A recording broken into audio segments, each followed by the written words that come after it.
वो फोन कर दिए।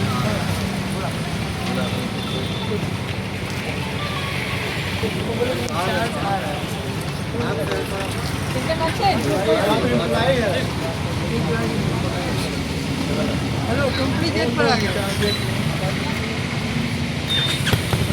नहीं वही था चला के दे देते हाँ देखिए हाँ हाँ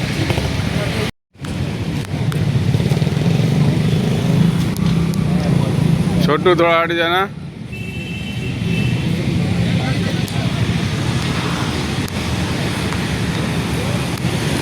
और ये कंपनी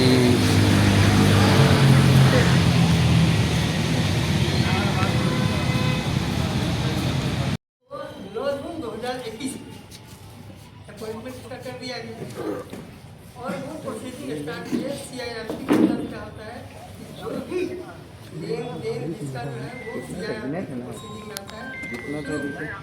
इसी बीच में जब टेंडर निकाला गया इसके रिवाइवल का उसमें 3 पार्टियां CLT का जो नियम है सेक्शन 9 के तहत उन्होंने प्रेयर किया एप्लीकेशन दे करके कि हमारा पैसा बकाया है कंपनी की यहाँ, आप हमारा पैसा दीजिए, नहीं तो कंपनी को नीलाम करके ही हो तो हमको पैसा दीजिए।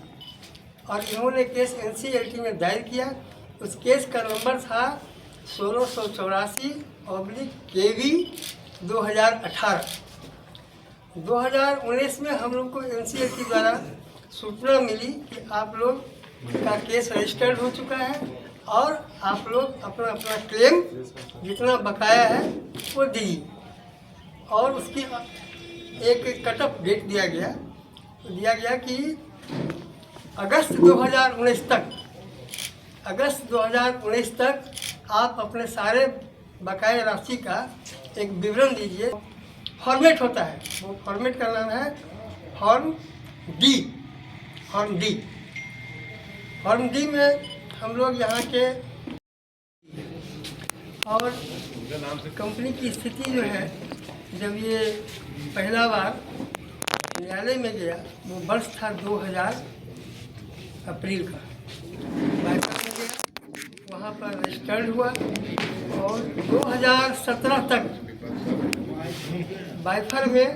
आईफर में दिल्ली हाई कोर्ट में और सुप्रीम कोर्ट नई दिल्ली में इसका प्रोसीडिंग रिवाइवल का चलता रहा, लेकिन रिवाइव नहीं हो सका और 2017 के नवंबर में बाइफर ख़त्म हो गया। उसके बाद इस कंपनी का 3 यूनिट है।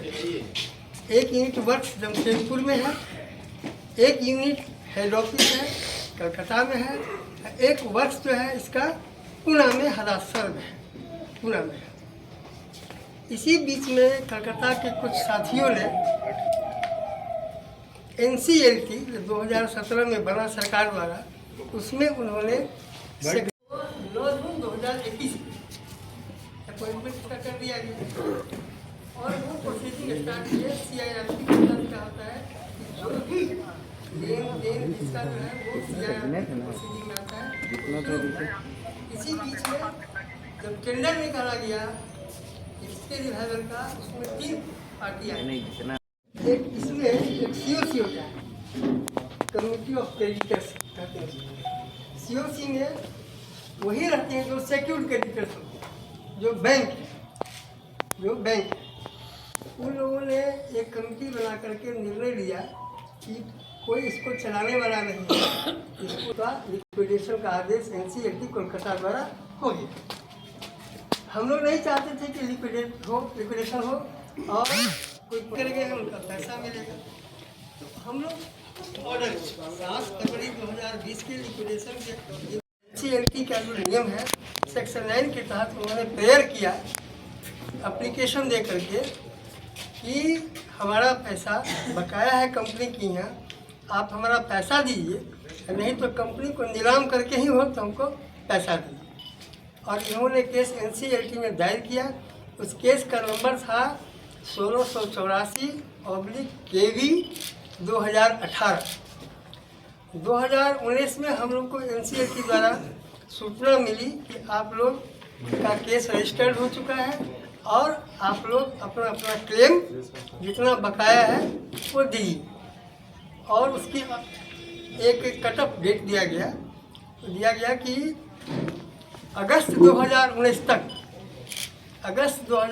तक आप अपने सारे बकाया राशि का एक विवरण दीजिए। फॉर्मेट होता है, वो फॉर्मेट का नाम है फॉर्म डी में हम लोग यहाँ के और कंपनी की स्थिति जो है, जब ये पहला बार न्यायालय में गया वो वर्ष था 2000 अप्रैल का, बाईपास में गया, वहाँ पर रजिस्टर्ड हुआ और 2017 तक आईफर में दिल्ली हाई कोर्ट में और सुप्रीम कोर्ट नई दिल्ली में इसका प्रोसीडिंग रिवाइवल का चलता रहा, लेकिन रिवाइव नहीं हो सका और 2017 के नवंबर में बाइफर ख़त्म हो गया। उसके बाद इस कंपनी का 3 यूनिट है। एक यूनिट वर्क्स जमशेदपुर में है, एक यूनिट हेड ऑफिस है कलकत्ता में है, एक वर्क्स जो है इसका पुणे में हदासर में है, पुणे में है। इसी बीच में कलकत्ता के कुछ साथियों ने